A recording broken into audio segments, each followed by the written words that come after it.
Bismillahirrahmanirrahim. Assalamualaikum warahmatullahi wabarakatuh. Alhamdulillahi rabbil alamin.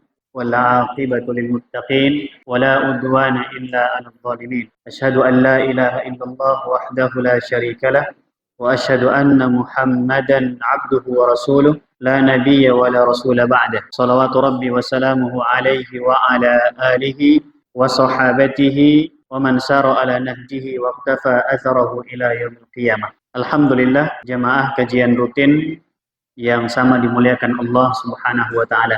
Tak bosan-bosannya, tak henti-hentinya kita selalu memuji Allah Subhanahu wa taala, mengagungkannya karena dialah zat yang maha pantas untuk dipuji dan diagungkan atas segala nikmat karunia yang Allah Subhanahu wa taala anugerahkan kepada kita sekalian hingga saat ini.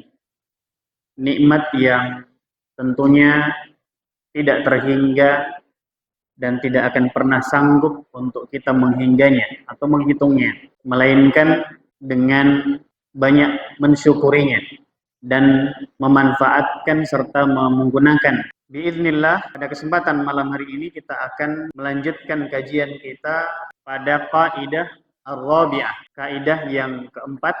Allah Subhanahu wa taala berfirman, balil insanu ala nafsihi basirah walau alqa ma'adhirah. Bahkan manusia menjadi saksi atas dirinya sendiri meskipun dia mengemukakan atau menyampaikan alasan-alasannya. Ini menjadi kaidah yang keempat yang akan kita kaji bersama pada kesempatan malam hari ini. Kata Syekh, ini adalah kaidah di antara kaidah-kaidah di dalam berinteraksi dengan diri kita sendiri. Wa wasilatun min wasail ilajuha min adawaih. Dan kaidah ini menjadi wasilah di antara wasilah-wasilah untuk mengobati dan menyembuhkan dari berbagai penyakit-penyakit yang menggerogoti atau menjangkiti diri kita sendiri. Wa hiya fil waqti nafsuh, dan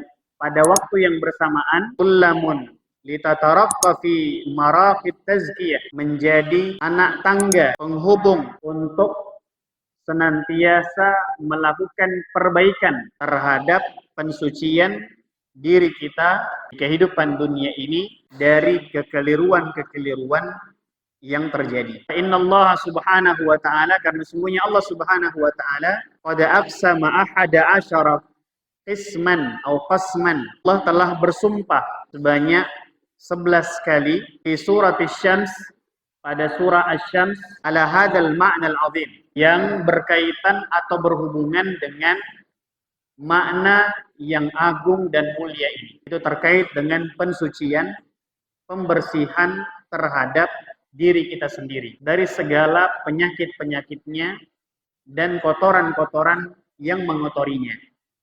Dalam firman-Nya Allah Subhanahu wa taala berfirman pada surah Asy-Syams ayat ke-9, Allah mengatakan, qad aflaha man zakkaha. Sungguh beruntunglah tiap orang yang mensucikan jiwanya, yang mensucikan dirinya. Wa ma'nal qaidah bi ikhtisar, adapun makna kaidah ini secara sederhananya itu firman Allah yang dijadikan sebagai kaidah atau kaidah yang sumbernya dari firman Allah, balil insanu ala nafsihi basirah walau alqa ma'adhirah.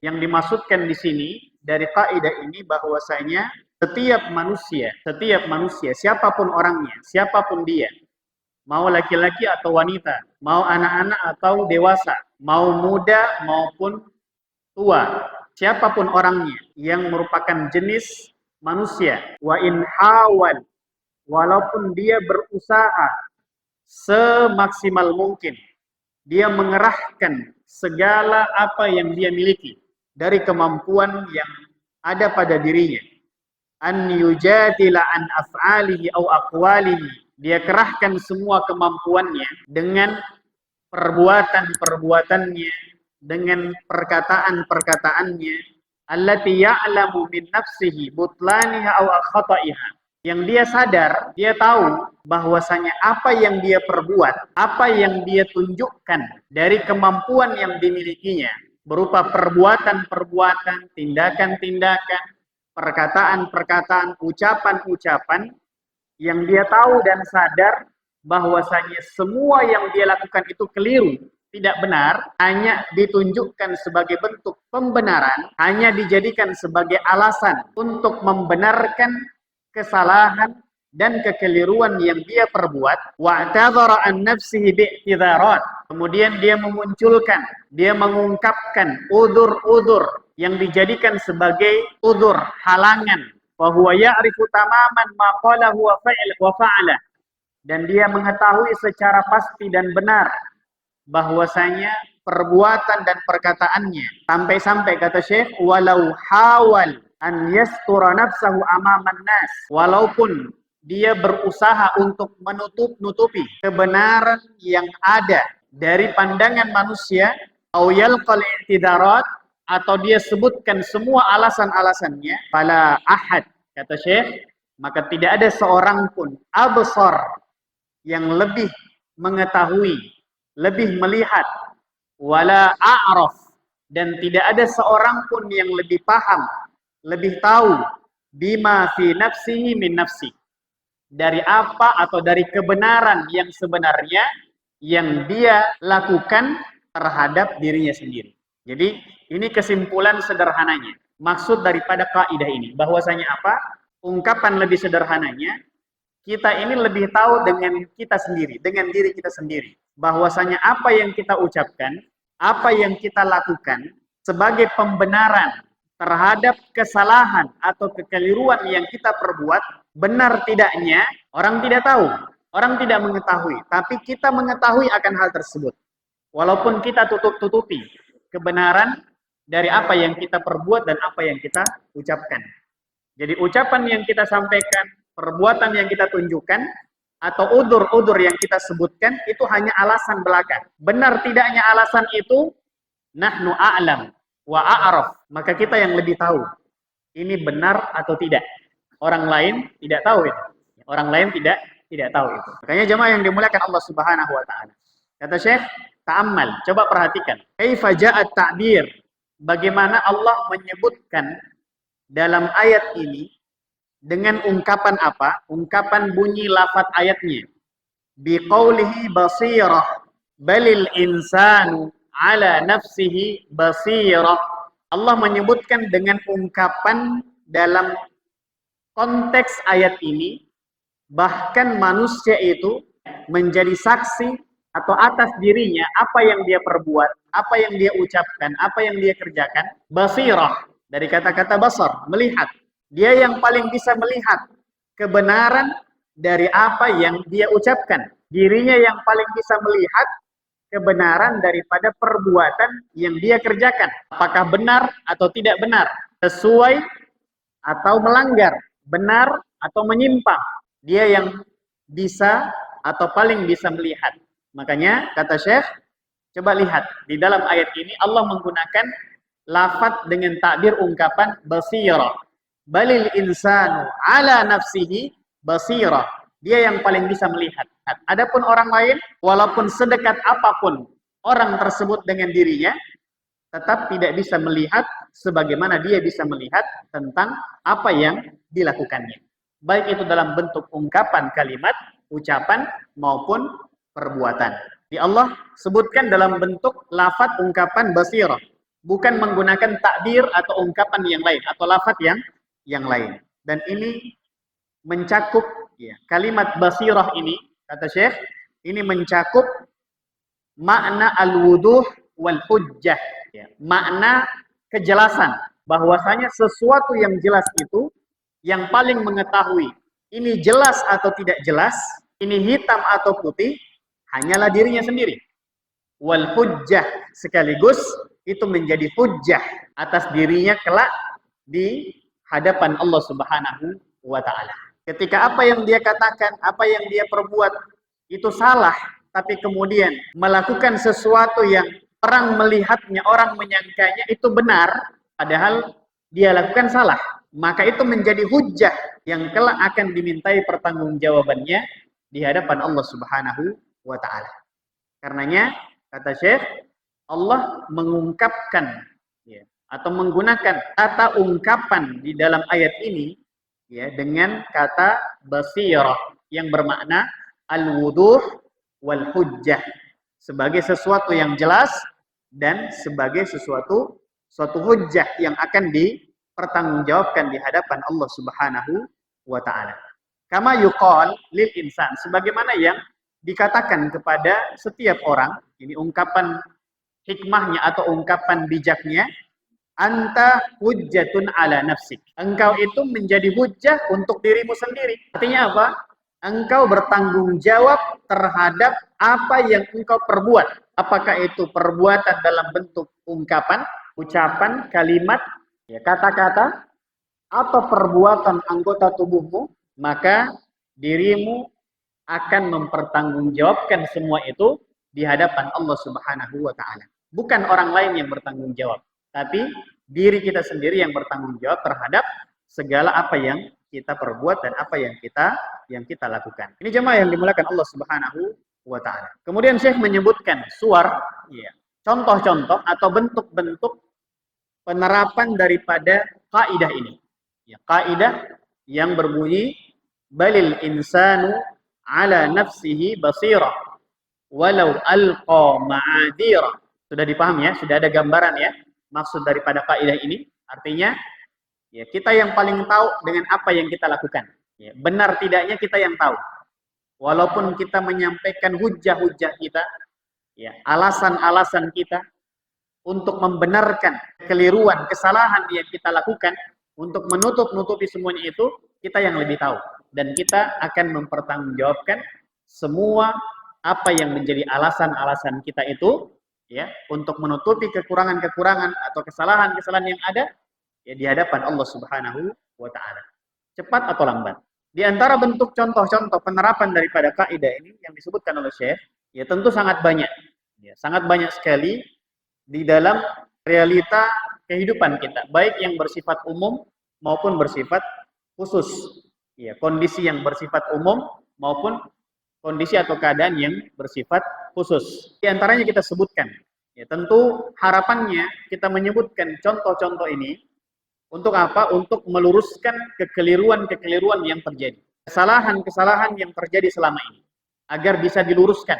Kemudian kita memperbaiki apa yang kemudian salah dari perilaku dan sikap kita. Dalam satu kondisi atau beberapa kondisi, kita menyangka bahwasanya sikap yang kita ambil dalam satu persoalan, dalam satu permasalahan, atau dalam satu ungkapan keputusan misalnya, ternyata itu keliru, maka tidak ada kata terlambat untuk memperbaikinya. Dan Syekh menyebutkan contoh-contoh ini agar kita bisa meluruskan kesalahan dan kekeliruan yang terjadi, ya, dan juga memperbaiki kesalahan dan kekeliruan itu agar tidak terus, ya, dalam kondisi dan keadaan seperti itu, sehingga perilaku kita ke depannya bisa lebih baik lagi, sikap kita bisa lebih lurus lagi dibandingkan yang sebelum-sebelumnya. Di antara contoh yang disebutkan oleh Syekh yang pertama adalah fi tariqati ta'amul ba'din nasi ma'an nususi syar'iyyah. Dalam persoalan menangani bagaimana cara sebagian orang, sebagian manusia berinteraksi dengan nas syar'i. Ini di antara contoh atau perilaku-perilaku yang menyimpang, yang keliru, yang dilakukan oleh sebagian orang atau sebagian manusia ketika mereka berinteraksi, bermuamalah dengan nas syar'i. Yang dimaksudkan dengan nas syar'i adalah apa? Firman Allah Subhanahu wa taala, ayat-ayat Allah yang berupa perintah, baik itu perintah akan wajibnya melaksanakannya atau berupa larangan yang bersifat haram dan yang lain sebagainya. Nah, ada perilaku, ada perbuatan dari sebagian di antara manusia yang menyimpang dan keliru ketika berinteraksi dengan, ya, nas syar'i atau ayat-ayat Allah Subhanahu wa taala. Baik itu dari Al-Qur'an maupun dari sunnah Nabi sallallahu alaihi wasallam.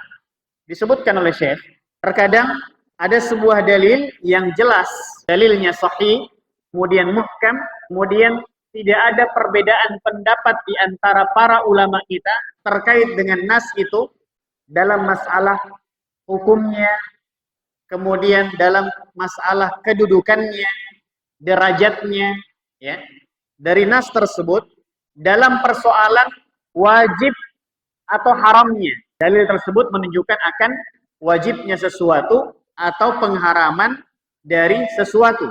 Maka kita dapati sebagian di antara manusia, ya, sebagian di antara orang-orang yang ketika datang nas seperti itu jelas tidak ada perbedaan pendapat di antara para ulama kita, akan tetapi dia mendapati sesuatu yang tidak mengenakkan hatinya.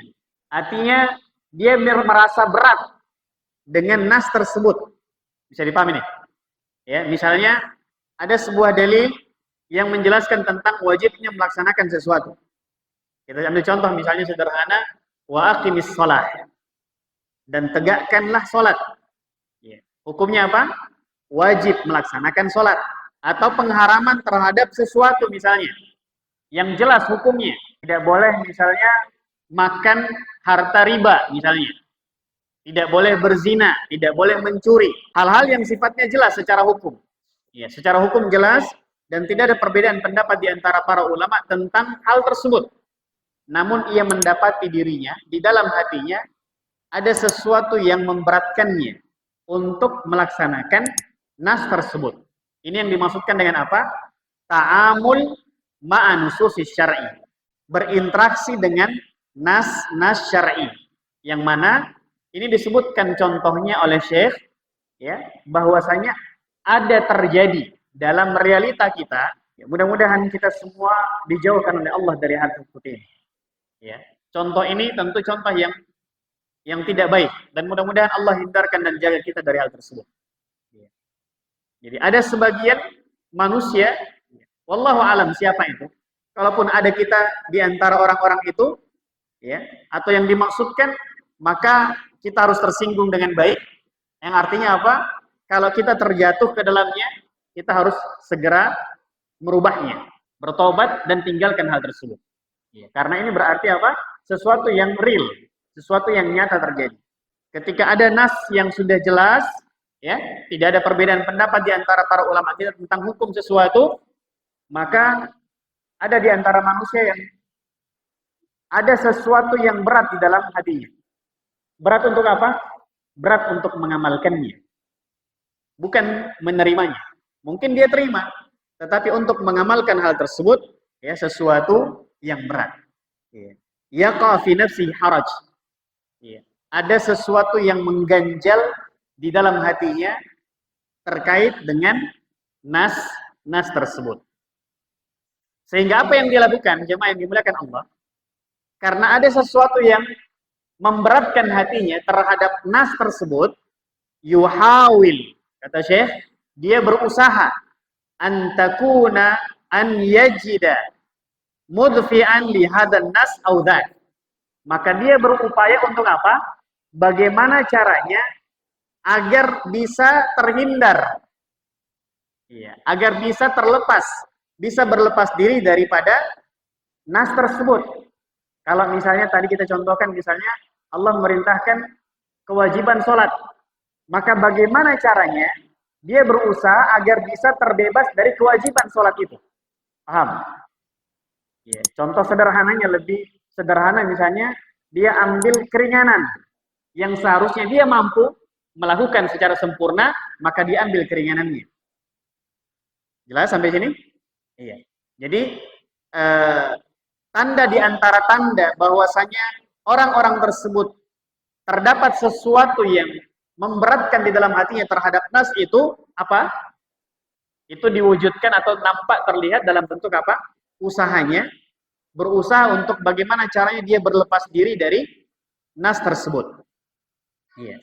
Li'annahu lam yuwafiq hawahu. Kenapa dia melakukan itu semua? Iya. Kenapa dia berusaha mencari cara agar terbebas dari nas itu? Karena apa yang dinaskan, apa yang disebutkan dalam nas itu bertolak belakang atau tidak sesuai dengan keinginan hawa nafsunya. Bisa dipaham? Ya. Ini kalau misalnya perkara-perkara yang sifatnya wajib. Ya. Atau termasuk perkara-perkara yang sifatnya utama. Ya. Yang dianjurkan untuk kita kerjakan. Dan tidak ada perselisihan di antara para ulama tentang hal tersebut. Contoh-contoh yang sifatnya sunnah misalnya. Ya. Yang sifatnya sunnah tidak sampai pada derajat wajib. Tapi dia adalah suatu amalan yang sangat mulia. Dan disepakati tentang keutamaannya. Contohnya apa? Qiyamul lail, salat malam. Ya. Banyak nas-nas di dalam Al-Qur'an maupun sunnah Nabi SAW yang menyebutkan tentang amalan tersebut, anjuran untuk melaksanakan amalan tersebut. Perkataan-perkataan di antara para ulama kita menjelaskan tentang keutamaan-keutamaan itu. Artinya apa? Bahwasanya dia adalah suatu amalan yang mulia. Ya. Nah, sebagian orang ketika dihadapkan dengan nas-nas seperti itu, ya, nas yang seperti ini, maka dia mendapati dirinya dalam hatinya ada sesuatu yang memberatkannya. Kenapa? Ya, ya. Karena memang dia tidak senang dengan hal tersebut. Ya. Dia tidak senang dengan hal tersebut. Atau dia tidak mau melakukan hal tersebut. Bisa dipaham ya? Jelas ya? Nah, karenanya Syekh menyebutkan apa yang disebutkan oleh Imam Ibnu Qayyim. Ini nanti bisa dilihat teksnya, ya. Apa yang disebutkan oleh Syekh Ibnu Qayyim rahimahullah ketika Syekh Ibnu Qayyim mengatakan subhanallah, maha suci Allah. Ya. Berapa banyak ungkapan-ungkapan yang menggelisahkan kebanyakan di antara manusia dari ungkapan-ungkapan itu, atau dari nas-nas dan dalil-dalil yang ada, yang membuat hatinya itu panas dan kerongkongannya merasa sakit. Kenapa? Karena dia berharap tidak ada nas itu. Karena dia merasa nas yang disebutkan itu bisa memberatkannya. Itu membuat dia merasa terkekang, terbatasi ruang geraknya, merasa ditekan. Ada orang-orang yang seperti itu, jamaah yang dimuliakan Allah. Yang dia berharap apa? Ya, dia tidak mendengarkan ayat itu. Supaya apa? Jadi dalil, jadi hujjah baginya, kan dalilnya nggak sampai ke saya. Ya. Kenapa? Karena memang dia berharap tidak dapatkan itu. Kenapa? Karena boleh jadi dia sudah terbiasa melakukan itu. Sehingga di antara alasan yang dia munculkan apa? Saya sulit berubah. Ya. Saya sudah sulit untuk apa? Untuk meninggalkan itu. Kenapa? Karena sudah jadi kebiasaan saya. Ya. Saya lahir dan tumbuh di lingkungan yang seperti itu. Sehingga membentuk karakter saya seperti itu. Untuk berhenti, untuk meninggalkan itu, atau untuk melakukan perubahan, itu suatu hal yang berat. Tidak mungkin saya lakukan. Atau alasan-alasan yang lain, yang dia sebutkan, yang sebenarnya itu sebagai bentuk apa? Pembenaran. Untuk membenarkan apa yang dia lakukan, padahal bertolak belakang dengan nas yang ada. Karenanya, Syekh mengatakan dan menegaskan kepada kita, la yanfa'ul insan. Tidak ada manfaatnya. Ya. Tidak bermanfaat. Apa yang dilakukan, apa yang diusahakan oleh setiap orang, setiap manusia, untuk berlepas diri daripada nas-nas yang ada. Itu satu hal yang tidak mungkin dilakukan. Kalaupun dilakukan, tidak ada manfaatnya. Usaha yang dia buat, bagaimana caranya agar dia terbebas dari nas itu, misalnya kewajiban, ya, dia terbebas dari kewajiban, itu tidak bermanfaat. Walaupun dia melakukan berbagai macam upaya dan usaha agar bisa terlepas daripada itu tidak manfaat, kata Syekh. Karena setiap manusia ala nafsihi basirah. Dia bertanggung jawab terhadap dirinya sendiri. Dan dia paling mengetahui dan paling bisa melihat apa yang ada pada dirinya. Apakah ucapan yang dia keluarkan, yang dia sampaikan, apakah keputusan yang dia keluarkan, dia tetapkan ini baik atau tidak baik, benar atau tidak benar, dia yang tahu. Apakah sikap yang dia tunjukkan, perilaku yang dia lakukan, ini benar atau tidak benar, ya, dia pun yang paling tahu terhadap dirinya. Wa sya'nul mu'min, dan keadaan orang yang beriman, jemaah yang dimuliakan Allah Subhanahu wa taala. Keadaan orang yang beriman yang semoga kita semua digolongkan ke dalam golongannya. Ya, an yakuna kama qala Allah Subhanahu wa taala. Seharusnya sebagaimana apa yang disebutkan oleh Allah di dalam Al-Qur'an surah An-Nisa ayat 65. Ya, seharusnya sikap perilaku seorang mukmin seperti ini. Bagaimana sikap dan perilaku seorang mukmin yang sejati yang sebenarnya disebutkan oleh Allah dalam ayat ini, firman Allah, "Fala wa rabbik." Maka tidak, ya, demi Rabbmu, demi Tuhanmu, la yu'minun. Di garis bawah jamaah yang dimuliakan Allah. La yu'minun, mereka semua tidak beriman. Hatta yuhakimuk, sampai mereka semua menjadikanmu sebagai hakim. Hakim atas apa? Fima syajara bainahum, sebagai hakim dari semua persoalan, semua permasalahan, semua perselisihan-perselisihan yang terjadi di antara mereka. Jadi Allah mengatakan la yu'minun, mereka semua tidak beriman. Sampai apa? Kita menjadikan Rasulullah sebagai hakim, pemutus perkara dari semua persoalan-persoalan yang ada. Saat ini Rasulullah SAW tidak ada di tengah kita, jemaah yang dimuliakan Allah. Ya. Tapi apa yang ditinggalkan oleh Rasulullah ada di tengah-tengah kita. Ada Al-Quran dan ada Sunnah di dalam menimbang, di dalam memutuskan setiap persoalan-persoalan yang kita hadapi di kehidupan dunia ini. Bagaimana menurut Al-Quran? Dalilnya adalah Al-Quran. Bagaimana menurut Sunnah Nabi SAW yang dituangkan dalam hadis-hadis Nabi SAW dalam melihat persoalan-persoalan yang kita hadapi. Tsumma la yajidu fi anfusihim haraja. Ini di garis bawahi. Kemudian mereka tidak mendapati pada diri mereka haraja, sesuatu yang berat. Mimma qadait, dari apa yang engkau tetapkan, apa yang engkau putuskan. Wa yusallimu taslima, dan mereka menerima dengan lapang dada apa yang menjadi ketetapan dan keputusan yang diputuskan oleh Rasulullah sallallahu alaihi wasallam, yang tentu merupakan keputusan dan ketetapan dari Allah Subhanahu wa taala. Jadi inilah sikap yang seharusnya sepantasnya ada pada diri seorang mukmin dalam berinteraksi dengan nas-nas syar'i. Apapun itu. Ketika itu datang dari Allah, ketika itu datang dari Rasulullah sallallahu alaihi wasallam, maka yang pertama apa? La yajidu fi anfusihim haraja. Tidak boleh ada sesuatu yang berat, ya, mengganjal, apalagi dongkol di dalam hati-hati kita. Itu yang pertama. Walaupun terkadang dia bertolak belakang misalnya, bertolak belakang dengan apa yang diinginkan oleh hawa nafsu kita. Ya, maka sebagai seorang mukmin, ketika ada nas yang seperti itu yang bertentangan, ya, bertentangan dengan hawa nafsu kita, maka tentu kita harus mendahulukan nas. Kita harus mendahulukan mengikuti apa? Nas-nas syar'i tersebut. Dengan cara apa? Hilangkan sesuatu yang berat atau yang berat yang ada dalam hati kita, yang mengganjal dalam hati kita. Itu yang pertama. Yang kedua apa? Wa yusallimu taslima. Harus pasrah, harus tunduk, harus siap menerima dengan lapang dada segala apa yang datang dari Allah dan Rasulnya sallallahu alaihi salatu wassalam.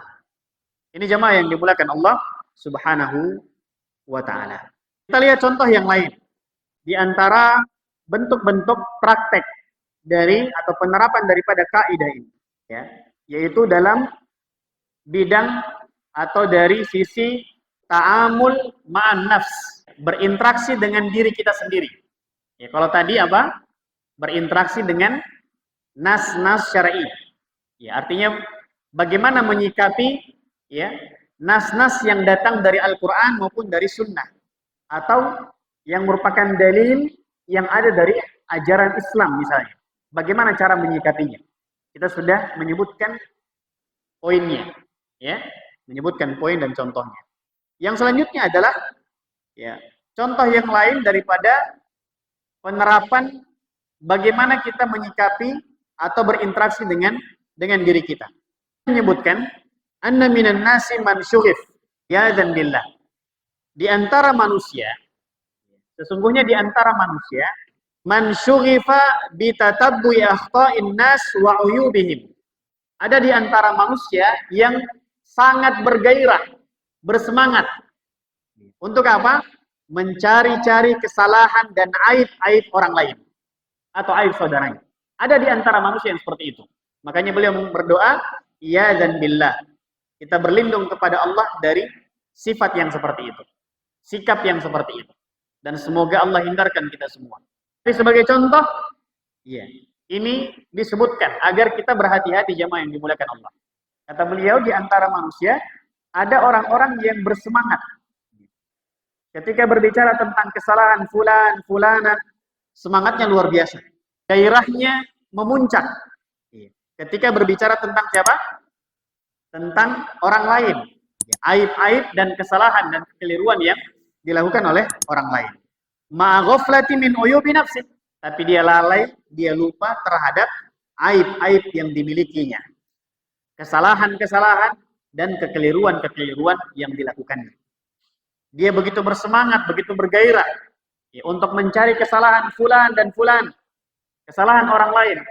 Dia begitu bergairah untuk apa? Menyampaikan, menyebutkan, mengungkit, membicarakan aib-aib yang dimiliki oleh orang lain. Namun kemudian dia lupa dengan aib-aib dan kesalahan serta kekeliruan yang dilakukannya sendiri. Maka orang yang seperti ini jamaah yang dimuliakan Allah Subhanahu wa taala sebagaimana disebutkan oleh Qatadah rahimahullah ketika menafsirkan ayat yang menjadi kaidah kita dari kaidah yang keempat ini. Balil insanu ala nafsihi basirah. Bahkan setiap manusia menjadi saksi atas dirinya sendiri. Dia lupa dengan ayat ini. Ada orang yang sibuk dan bersemangat untuk mencari kesalahan orang lain, mengungkit aib-aibnya, tapi kemudian lupa dengan aib dan kesalahan diri sendiri. Padahal apa? Setiap kita menjadi saksi atas segala apa yang kita lakukan. Dan setiap kita bertanggung jawab dengan apa yang kita perbuat jamaah yang dimuliakan Allah Subhanahu wa taala. Itu yang pertama. Yang kedua, ada di antara manusia yang untuk menutupi kesalahan dan aib yang dimilikinya, maka dia menyibukkan dirinya untuk apa? Mencari aib dan menyebutkan atau mengungkit kesalahan-kesalahan orang lain. Kalau bahasa dalam istilah pertarungan, nyerang duluan. Dia sudah tahu nih kelemahan-kelemahannya. Bahwasanya lawannya, musuhnya ini sudah tahu kelemahan-kelemahan yang dimilikinya. Agar tidak terlihat, agar tidak terekspos, tidak diserang duluan, maka dia melakukan serangan terlebih dahulu. Supaya apa? Orang tersebut akan sibuk dengan bagaimana caranya bisa menangkis serangan-serangannya. Sehingga dia tidak lagi atau terlupakan dengan apa? Kelemahan yang dimiliki oleh penyerangnya. Ini jamaah yang dimuliakan Allah Subhanahu wa taala.